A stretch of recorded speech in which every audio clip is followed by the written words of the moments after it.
రాజ్యాంగాన్ని అపహాస్యం చేసే విధంగా ఎన్నికలు జరపటం అనేది, కూటమి నాయకులైతే బహిరంగ సమావేశాల్లోనూ లేకపోతే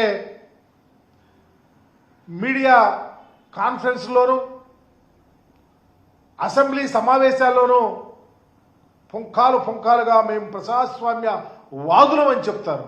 ఒక అడుగు ముందుకేస్తే చంద్రబాబు గారు పెద్ద నీతిమంతుల్లాగా మేము ప్రజాస్వామ్యం మీదే నడుస్తున్నామని చెప్తా ఉన్నారు.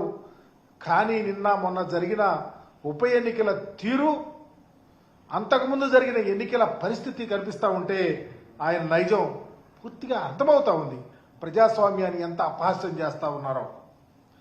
చివరికి పోలీస్ యంత్రాంగాన్ని కూడా పూర్తిగా వాడుకొని, అధికార యంత్రాంగాన్ని చేతుల్లో పెట్టుకొని, గుప్పెళ్ళలో పెట్టుకొని ఎన్నికల తంతుని ఎంత నీచంగా వారి వైపు తిప్పుకున్నారో అర్థమవుతా ఉంది. పోలీసులైతే స్వయంగా వారే కిడ్నాప్ చేసి ప్రభుత్వానికి ఉపయోగపడే విధంగా, అసలు ఎన్నికలు జరుగుతూ ఉంటే అధికార పార్టీ నాయకులు అధికారులు కలిసి ఎన్నికల్లో వాళ్ళ వారిని గెలిపించుకోవటం కోసం జరుగుతున్న కుతంత్రాలు కానీ, ఇకపోతే వైఎస్ఆర్ కాంగ్రెస్ పార్టీ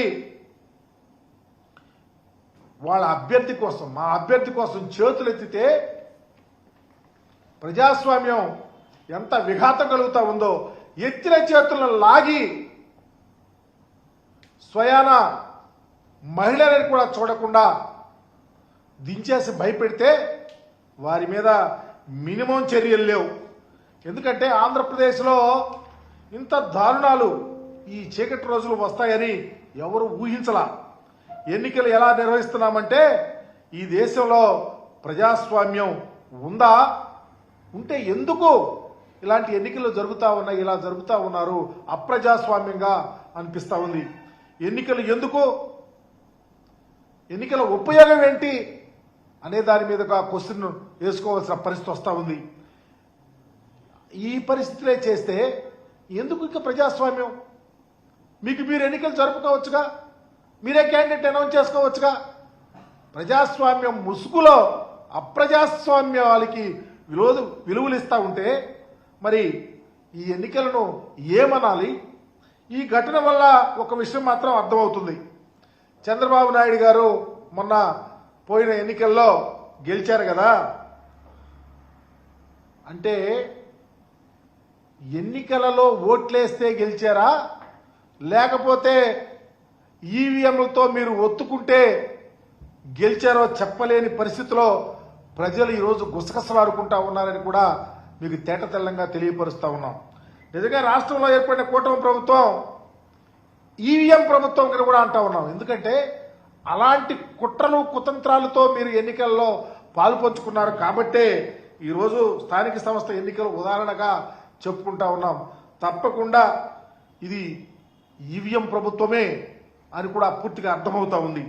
ఈరోజు చూస్తా ఉన్నాం, చంద్రబాబు గారి కూటమి ప్రభుత్వానికి నిరంతరము అభద్రతాభావం. స్వేచ్ఛగా ఎన్నికలు జరిగితే ఆయన బండారం బయటపడిద్దని ఆయన పైగా ఈ స్థానిక సంస్థ ఎన్నికలు 4 సంవత్సరాల క్రితం జరిగితే 4 సంవత్సరాల క్రితం మొత్తం వైఎస్ఆర్ కాంగ్రెస్ పార్టీ అభ్యర్థులు గెలిచారు. ఎక్కడో ఉప ఎన్నికలు వస్తూ ఉంటే ఈరోజు ఎంత భయభ్రాంతులు చేస్తూ ఉన్నారో.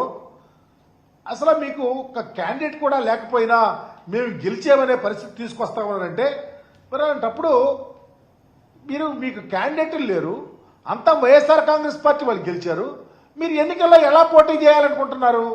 అప్రజాస్వామ్యంగా మీరు ఏదో ఒక రకంగా భయపెట్టి, ప్రలోభపెట్టి, భయభ్రాంతులు చేసి వైఎస్ఆర్ కాంగ్రెస్ పార్టీ వాళ్ళ ఆస్తులను ధ్వంసం చేసి, చివరికి వైఎస్ఆర్ కాంగ్రెస్ పార్టీకి సంబంధించిన వాళ్ళు జడ్పీటీసీలు, ఎంపీటీసీకి సంబంధించిన బంధువులు ఎక్కడైనా ఉద్యోగాలు చేస్తుంటే వాళ్ళను కూడా భయపెట్టి పోలీసులతో భయభ్రాంతులు చేయించి ఎన్నికల్లో గెలవాలని చూస్తున్నారే తప్ప ఎక్కడా ప్రజాస్వామ్యబద్ధంగా గెలవాలనే ఆలోచన మీకు లేదు. అందుకే ఉదాహరణగా నేను కొన్ని విషయాలు తెలియపరుస్తా. ఉదాహరణకి స్వయానా ముఖ్యమంత్రి గారి యొక్క నియోజకవర్గం రామకుప్పంలో ఆ మండలానికి సంబంధించి ఎన్నికల మండల ప్రెసిడెంట్ వైస్ ఎంపీపీ జరుగుతూ ఉంటే మీ కుట్రలు కుతంత్రాలు తెలిసే మేము హైకోర్టుకి వెళ్ళి కోర్టు నుంచి సంబంధిత ఎంపీటీసీలకు భద్రత కల్పించాలని ఆదేశాలు తీసుకొని మేము ఎక్కడో కర్ణాటక రాష్ట్రంలో మా వాళ్ళు ఉంటే తీసుకొస్తుంటే ఎంత దారుణం. పోలీసులే స్లోగా తీసుకొస్తాం, మధ్యలో తెలుగుదేశం పార్టీకి సంబంధించిన వాళ్ళ వెహికల్స్ పెట్టాం, చెట్లు నరికి అడ్డంగా వేయటం. ఈ కుట్రతో ఎంత దారుణంగా ప్రవర్తించారో ఒక్కసారి చూద్దాం. ముఖ్యమంత్రి గారి యొక్క సొంత నియోజకవర్గం రామకుప్పంలో మీరు కాకపోతే ఎన్నికల కమిషన్కైనా ఉంది. ఆ ఎన్నికల కమిషన్ నేను సూటిగా అడుగుతా ఉన్నా, ఎన్నికల కమిషన్ని ఎన్నికల సంఘాన్ని ప్రశ్నిస్తున్నా. ఎన్నికల్లో గత మున్సిపల్ ఎన్నికలు కానీ సార్వత్రిక ఎన్నికలు కానీ ఇప్పుడు జరుగుతున్నటువంటి స్థానిక సంస్థ ఎన్నికల్లో కానీ ఇన్ని అక్రమాలు జరుగుతూ ఉంటే ఏం చర్యలు తీసుకున్నారని అడుగుతా ఉన్నా. ఎందుకు చర్యలు తీసుకోలేకపోతా ఉన్నారని అడుగుతా ఉన్నా. మీకు వీడియోల ద్వారా సాక్ష్యాలతో మీకు ప్రొడ్యూస్ చేసాం, మేము వీడియోల ద్వారా సాక్ష్యాలతో ప్రొడ్యూస్ చేసామే. ఎందుకు చర్య ఉరుకు తీసుకురాలేదని నేను ఎన్నికల కమిషన్ అడుగుతా ఉన్నా. మీ అధికార పరిధి ఎంతవరకు ఉందని కూడా అడుగుతా ఉన్నా. ఈ రాష్ట్రంలో ఎన్నికల సంఘం తన విధులు సక్రమంగా నిర్వహిస్తుందా లేదా అని ప్రతి వాళ్ళు ఆలోచిస్తున్నటువంటి పరిస్థితిని రేకెత్తిస్తా ఉన్నారేమని అడుగుతా ఉన్నా. ఎందుకు చర్యలు తీసుకోలేదు? అయినా ఎప్పటికీ మించిపోయింది లేదు. అన్ని ఆధారాలున్నాయి. ఎప్పటికైనా చర్యలకు పురికొల్పండి, ముందుకు రండి.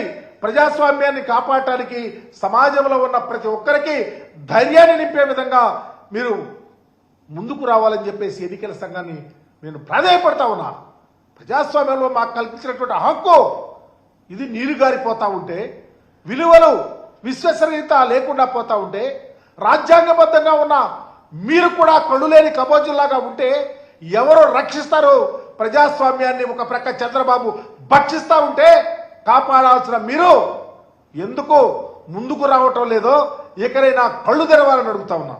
ఎందుకంటే ఎంత దారుణం అంటే ఇలాంటి పరిస్థితులు ఈ రాష్ట్రంలో ఉండినా క్షేత్రస్థాయిలో వైఎస్ఆర్ కాంగ్రెస్ పార్టీ జగన్మోహన్ రెడ్డి గారి మీద అంచెలంచెల విశ్వాసంతో మా నాయకులు మా కార్యకర్తలు ఉన్నారు కాబట్టే దౌర్జన్యాలు మీరు చేసిన, దారుణాలు మీరు చేసిన, అఘాయిత్యాలు మీరు చేసిన, అమానుషాలు మీరు చేసిన వైఎస్ఆర్ కాంగ్రెస్ పార్టీ ఉజ్వలంగా ఈరోజు ఈ రాష్ట్రంలో స్థానిక సంస్థల ఉప ఎన్నికల్లో గెలిచింది కాబట్టి దానికి కారణమైనటువంటి ఎంపీటీసీ జడ్పీటీసీ మా ప్రెసిడెంట్లు మా కార్యకర్తలకు 2 చేతులు జోడించి నమస్కరిస్తా ఉన్నా.